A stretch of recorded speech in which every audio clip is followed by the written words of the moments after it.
Hey everybody, this is my thoughts on the PC version of the multiplayer open beta of Battlefield 5. This is the upcoming Battlefield game by DICE and published by EA that is now pushed back to November 20th of this year because it was originally coming out in October, and they decided to push the release date back a bit. Which is a decision that a lot of people were praising because they'd said, oh, it'll let DICE work on the game more and finish things up, get more optimizations in, that sort of thing.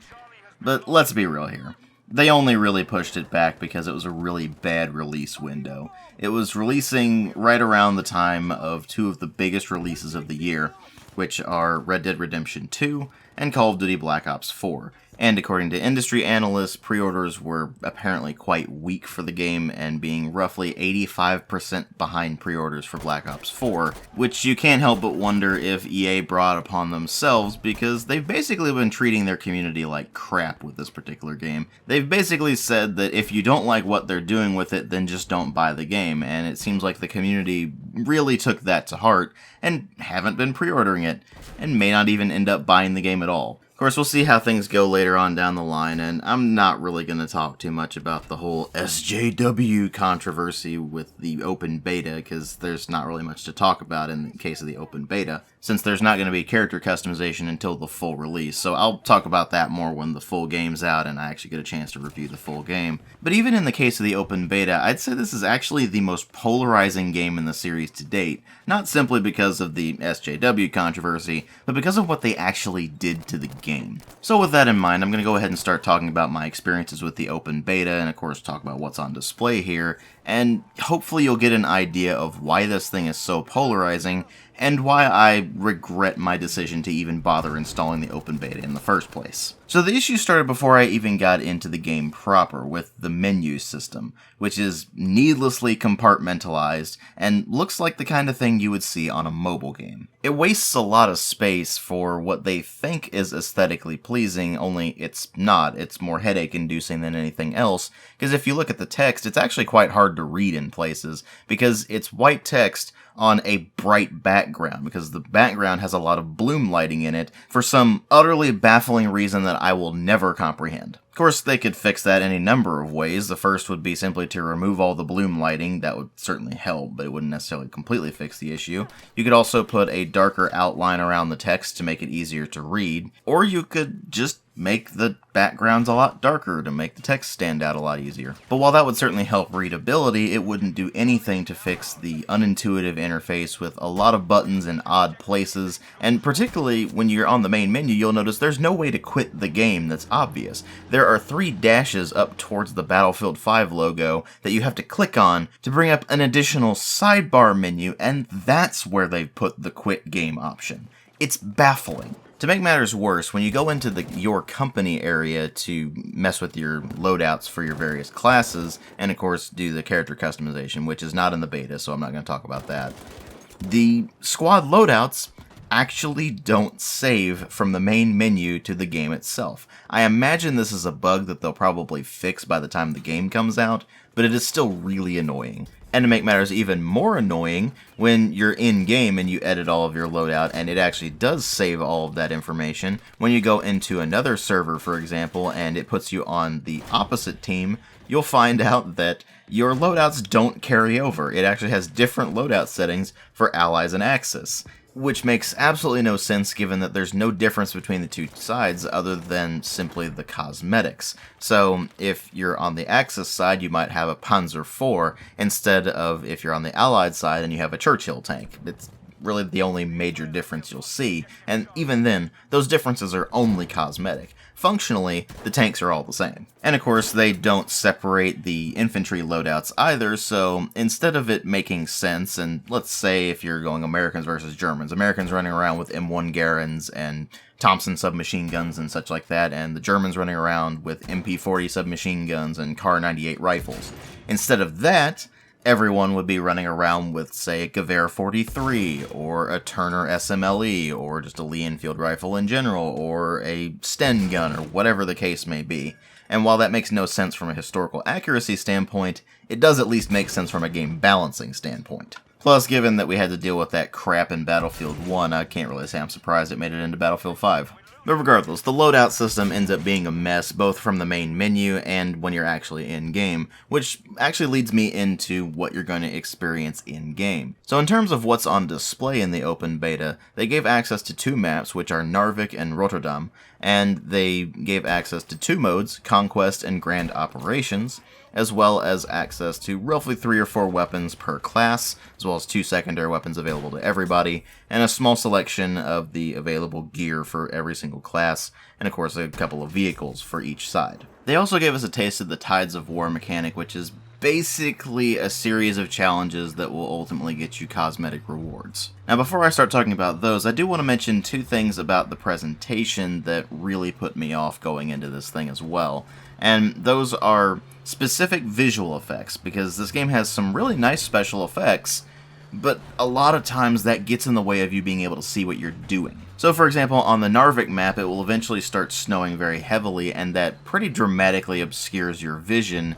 so it makes it a lot harder to see what you're doing, particularly if you're moving quickly. So if you're sprinting, or even if you're just kind of walking around, it will actually make it pretty difficult to see the details of things, which I know is intentional, but it actually is really annoying when you're actually trying to deal with it in-game. There's a similar issue with the fog on the Rotterdam map, and that just makes it even more irritating in Rotterdam's case, which I'll get to more in a moment when I talk about that map in general. But I digress. It's a similar issue to Battlefield 1's weather effects, where they would just get in your way constantly and be incredibly annoying, only Battlefield 1 initially had it a lot worse because those effects were client-side, and that meant that not everyone had the exact same effects. Some people would have fog, other people would have a clear sky, and that would make it just blatantly unfair. I think eventually they fixed that, and I haven't seen anybody complaining about how it's blatantly unfair in Battlefield 5, so it looks like they carried that over here, but it is still very annoying. But the second major issue I have with the presentation is actually in the sound design,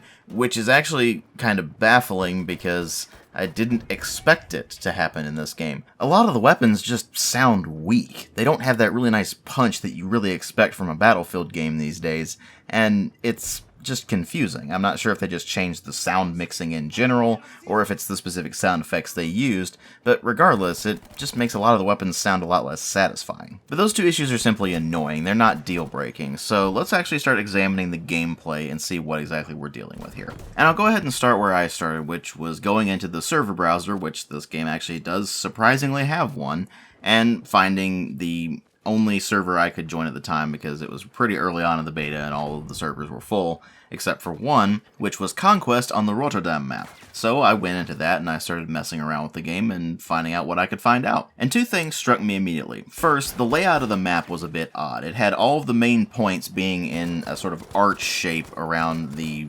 sides and top of the map, and then there was the C point right in the middle. But while that was the first thing I noticed, the second thing I noticed was that it's an urban map, which in Battlefield's case means it's a chaotic clusterfuck. DICE has been struggling with how to make urban maps for years, and this one's no exception. There are way too many places for people to hide and camp out, it's way too easy to camp in this particular map and just box people into a specific location, which usually ends up being the C point because that's actually the closest point to both of the spawn points, meaning that it's way too easy for both teams to just run in there and just have a constant fight in that area, which is fine if you like infantry combat. But the problem with that is that Battlefield is supposed to be combined arms. It's supposed to be both infantry and vehicles working in tandem. And you really don't get that if you're fighting on the Rotterdam map because it's just way too cramped for those vehicles to get anywhere other than around the arch. There are a couple of spots where the vehicles can cut across the map, but that still doesn't help that the entire map clearly was designed for infantry more than anything else. And even if vehicles aren't on the field, then it's still a chaotic mess that is just infuriating to play. The other map is Narvik, and it's definitely a lot better than Rotterdam because it's much less of a chaotic mess, although it is still something of a chaotic mess. But that's partly because it's a more open map, which means it's a lot easier to snipe on, and thus you'll end up just spawning and almost immediately getting sniped and not really having any clue where the shot came from. It's also worth noting that Narvik is the only map in the beta that has access to multiple modes. On Rotterdam it's only Conquest, and on Narvik you get the Grand Operations, which is actually a split between 2 modes, and the Conquest mode as well. The Grand Operations split is between Airborne, which has the attacking team basically parachuting in and then going about their objectives, and the additional Breakthrough mode is a carryover from Battlefield 1 where the attacking team tries to capture 2 points and then they capture that sector, it moves on to the next sector, capture more points, repeat until eventually one of the other team wins. And it's pretty painfully obvious the map was designed mainly for the Grand Operations gameplay and not for Conquest mode, because if you play it on Conquest, then it's both incredibly chaotic and also the flow is all kinds of terrible. The map is along a coastline, so basically what happens there is that the points are too close together for Conquest gameplay to work. So it ultimately ends up being a map where it was clearly designed for something along the lines of course, the Breakthrough or Airborne modes, or if you're talking about more recent Battlefield games like, say, 3, 4, and all that sort of thing, then it would be more suited to the Rush mode, except that they haven't confirmed whether Rush is in the game or not yet. So as it stands, we were playing on maps where the primary mode of the Battlefield series, the Conquest mode, felt like it was a complete afterthought, and the maps were clearly designed for something else. In the case of Narvik, if they had just made it available for the Grand Operations mode, that is much more suited to the way the map is designed, then that would have been less of an issue. But as it stands, since we were able to play Conquest on Narvik, it's pretty obvious that they're really not designing the game around the Conquest mode like they really should have done, and then cut down the maps to make them more suited to the smaller game modes like Rush or Breakthrough, that sort of thing. Now, I understand in more recent times that there's been a bigger push for the more compact game modes, but you have to understand that's really not what Battlefield's about. It's really about the big scale of battle. It's about getting a big combined arms war going on, as opposed to these much more cramped, much more chaotic maps that we've been seeing for the past several games in the series that have been making it closer and closer to Call of Duty over the years. And as of Battlefield 5, it has become painfully obvious to me that they don't know what Battlefield is anymore. The series has lost its identity. And nowhere is this more obvious than the dramatic reduction in the amount of vehicles on the field at any given point. This was also a bit of a problem with Battlefield 1, but you could at least say with Battlefield 1 that it's set in World War I, and combined arms warfare really wasn't that much of a thing at that point. It was really World War II where you would see combined arms warfare come into its full fruition, and when you go into Battlefield 5, you really don't get that. Each team has a maximum of 2 tanks, and I believe 2 aircraft as well, although I've never managed to get into one of those. I barely managed to get into a tank because people hop into them almost immediately, and it takes a while for the game to load in, so anybody on an SSD has a better chance of getting in a tank, and I don't have an SSD, just a normal hard drive. Sure, you might be able to hop into a small-scale transport that can only carry maybe 2 people in it, but that's not the same. In a proper Battlefield game, you're going to have tanks, you're going to have stuff like jeeps or armored personnel carriers, you're going to have certain vehicles that are able to counter certain other vehicles as well. And that's all going to be blended in with the infantry combat, and you're even going to have air support thrown in as well, whether that be in the case of more modern games in the series, helicopters or jets, or in the case of Battlefield 5, since it's World War II, you would have some more close support aircraft. Instead, from what I can tell, they designed the aircraft to only fight other aircraft, and their anti-ground capabilities are so limited that they're basically useless. And in the case of tanks, I would say they actually dominate the battlefield because there's not much you can do against them. You may say, well, that's what the emplaced cannons are for, or that's what the Panzerfaust is for, or that's what other tanks are for, but the spawn rate of tanks is extremely slow, so you may not be able to spawn one when one of their enemy tanks is just completely decimating your forces. The emplaced guns are stupidly easy to avoid, to the point where I actually had a lot more luck sniping with a friggin' Pak-40 than actually using it against vehicles.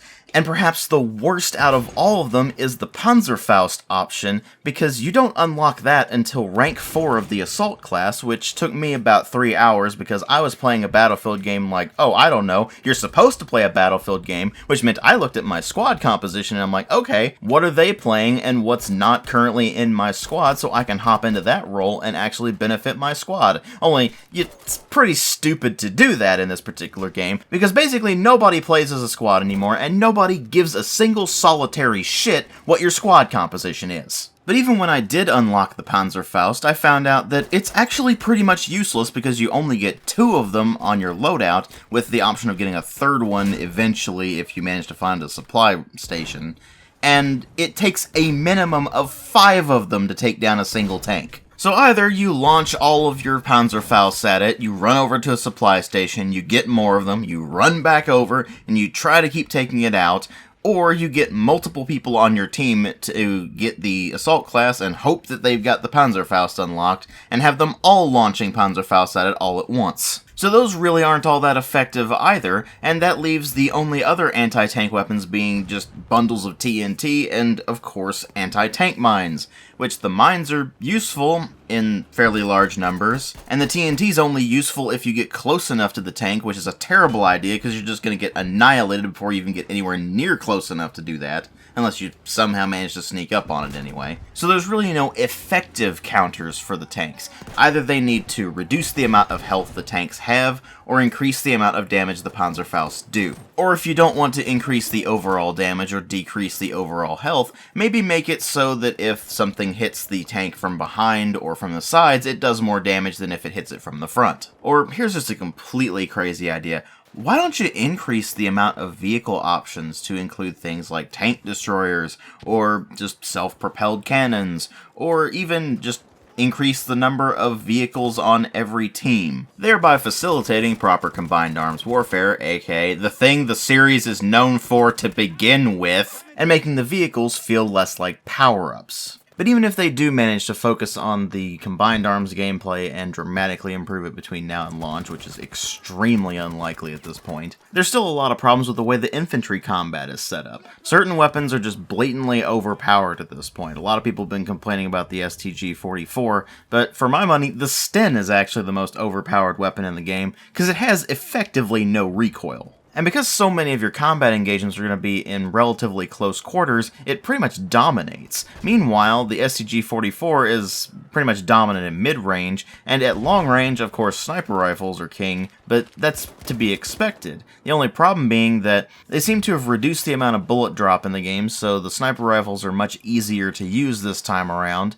and it's ridiculously difficult to figure out where a sniper is now, because the scope glint is considerably lessened, and probably the biggest change, they've reduced the spotting mechanic down to where Recon is the only class in the game that can use a 3D spotting mechanic, and they can only do that with a spotting scope. Otherwise, it just marks a spot on the map and either says, there's a tank over there, or it says, there's danger over here, and that's it. This ultimately means that the only reliable counter to a sniper is another sniper, which means that you have a bunch of people just engaging in sniper matches across the map, and everybody else is either trying to do the objectives, or is running around like headless chickens. According to people who have played the alpha, they actually changed the medic loadouts, so now they only have submachine guns, whereas in the alpha stages they also had marksman rifles, which made a lot more sense for a medic. They're usually more of a mid-range class that kind of has to hang back and goes up to heal their squad mates when the time is right. You really don't expect the medic to have to get in really close to do the most damage. That just doesn't seem to make a lot of sense. Which isn't really a problem that applies to the other classes. I mean, the assault class uses assault rifles, and in the case of the open beta now, they also use the semi-auto rifles. The support class uses light machine guns and shotguns, and the recon class gets all of the sniper rifles, including both semi-auto and bolt action. But even though it's a bit weird that medics get SMGs instead of rifles, the main problems with the combat system are that there's barely any recoil on any of the guns in this thing, which, if any of you who have actually fired these older weapons knows, is simply not the case. A lot of them kick like mules. In fact, the only guns that seem to have semi-appropriate recoil levels are the sniper rifles, and that's only because most of them are bolt action, so you can just kind of get away with that. People really like to tout that Battlefield requires more skill, in air quotes there, than Call of Duty does, but with each successive release in the series, it's become less and less the case. And apart from long-range engagements, Battlefield was never really about skill to begin with. It was about teamwork, and you don't really get that anymore. The vast majority of Battlefield players don't seem to understand how to play the game anymore, and they just run around trying to get kills and generally being horribly disorganized to the point where it's a massive detriment to your team. And no amount of individual skill can make up for that. So whatever changes they've made to the gunplay, where, for example, they've increased the time to kill on pretty much everything to the point where it's just ridiculous the amount of damage you can take before going down in a lot of cases, or the dramatic reduction in the amount of extra ammunition you've got to the point where you only have 2 extra magazines worth of ammunition for your primary weapon, unless of course you find a supply box that you can grab some extra ammo from, or you get resupplied by a support class, in which case you'll get an extra magazine's worth of ammunition, so it's not that big of a help, but still. The changes made to the gunplay simply make it even more irritating because in addition to the time to kill being even longer than it already was, you have the problem of everybody immediately upon spawning seeking out extra ammunition because the game simply doesn't give you enough of it, and ignoring whatever the team needs until their ammunition needs are satisfied. So I don't really know what they were trying to do with the lessened ammo count, but all they've done is disrupt the flow of the game even more than it's already been disrupted. To make matters worse, the healing mechanics have been changed, so now you can only heal if you use a health pack, or if a medic tosses you one, or if you manage to come across a healing supply station, which will both give you an extra healing pouch, as well as immediately start healing you to max again. Now the idea there is that you would use the healing item when there's no medic available and gets you back in the fight pretty much immediately. The main problem with it being that it's just awkward to deal with. You have to hold the 5 key on your keyboard in order for the healing process to begin, and then you have to sit through a very brief animation of just bringing the healing pouch up and then just putting it back down, which prevents you from aiming, and that happens whenever you find a healing pouch, whenever you use one, or whenever you find an ammo pouch somewhere, which gets really annoying after a while. It's just a mild inconvenience that gradually gets more and more irritating the longer you play the game. And speaking of annoying, whenever your health bottoms out, unless it was due to a headshot, you go into a sort of down but not out state where you're waiting for a medic to revive you. And you can't skip it. The only thing you can do is accelerate it a bit, and it still takes an awfully long time, and that's on top of how long it takes you to actually respawn. Basically all that's doing is punishing people for other players not playing their medic class correctly. It's pretty obnoxious. And speaking of revives, they did try to change that up a bit to where your squad mates can now revive you regardless of whether they're a medic or not, but it's a slower revive than if a medic would do it. And of course, any medic can still revive anyone on their team. So they basically just added in squad revives, and it's a decent change, but it's just not particularly well realized in the beta because the squad mechanics in the beta are very buggy. A lot of times the squad revives simply don't work, a lot of times the squad spawning doesn't work correctly, to where it'll say that you can't spawn on your squad mate even though there's no reason you shouldn't be able to, and if you click away from them and then click back on them and go to spawn, it immediately spawns you right there even if it was giving you the error message before.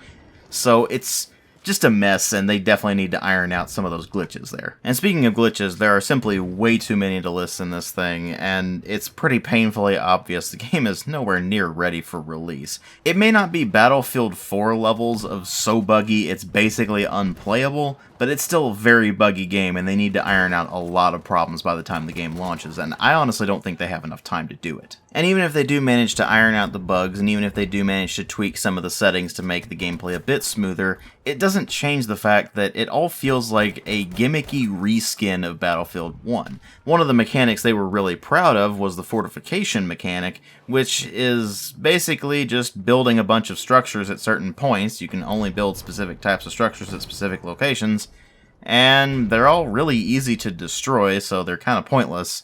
And even worse, if you build them, then sure you get the points for building them, but an enemy can take you out and then immediately use the fortifications you just built without any consequence. It's pretty ridiculous. So that particular mechanic gets relegated to gimmick status extremely quickly, and the rest of it just feels like a World War II reskin of Battlefield 1. It barely even feels like World War II, and the only reason it does is because of the imagery, the weapons you're using, that sort of thing. In terms of raw gameplay, it plays a lot like Battlefield 1 with some slight tweaks here and there, and considerably more annoying mechanics, which I didn't even think was possible, but somehow they managed to do it. The maps are a chaotic, cramped mess, the gunplay just ends up being irritating more than anything else, and you really don't get that combined arms gameplay you expect from Battlefield anymore. If anything, the scale of the combined arms, in air quotes there, reminds me a lot of Call of Duty World at War's mode with the tanks in it. You only got a couple of tanks on the map, and the rest of it was all infantry fighting infantry. That's basically what you get with Battlefield 5. Hell, it even sort of has its own version of score streaks. Your squad gradually racks up points over time, and eventually the squad leader can cash in those points for launching a V1 rocket or calling in an assault tank, which I did get to do once, but I never got to actually drive the tank because it spawned and somebody immediately jumped in it and just took off in it, which was irritating. And that sort of thing is just one of the many symptoms that has led me to the simple diagnosis that DICE has no idea what they're doing with the Battlefield series anymore. They're certainly not making proper Battlefield games anymore. These aren't combined arms, infantry plus vehicles combat on large maps with large numbers of players and large amounts of teamwork. It's just been reduced down to the point where it's basically infantry versus infantry, and at that point, all you've really got is an upscaled Call of Duty with bullet physics, and it seems like they're trying to do away with the bullet physics outside of sniper rifles at this point. So I honestly don't know what they were thinking when they made this game, but it's just a complete disaster. We'll see what happens when the full game rolls around, but I'm not remotely optimistic for it, especially if they keep making bafflingly stupid decisions, not listening to any of their fans, and just doing stupid things like putting in the hilariously oversensitive chat censor, which seems to think the word DLC is actually a cuss. Although why they decided to put a chat censor that you cannot turn off, by the way, into an M-rated or PEGI 18 game where the soldiers are constantly running around and screaming expletives all the time, and that's not censored, is utterly beyond me. So there you have it, folks. My thoughts on the multiplayer open beta for PC of Battlefield 5. It was a disaster. It just was not worth spending the time or bandwidth on, and all it did was irritate the living crap out of me while I was playing it. And it just confirmed that the gameplay footage I had seen, which showed pretty much the same crap I was seeing with Battlefield 1, is confirmed. It's basically a reskin at best, and at worst, it's just a mess that has no idea what it actually wants to be. DICE clearly has absolutely no idea what they're doing with the franchise anymore, and they're just throwing in whatever bizarre ideas they can come up with, or that they can take from other games, and thinking that must be good enough, but it's simply not.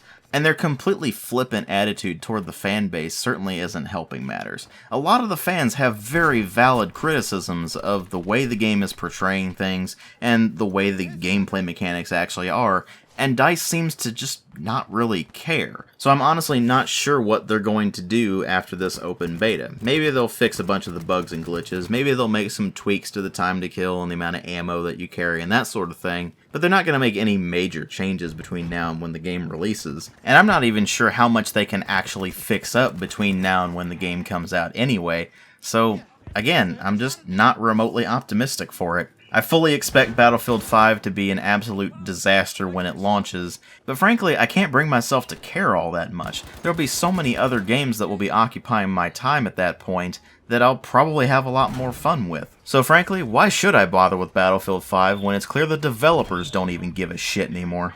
Thank you all very much for watching, and I'll catch you all in later videos.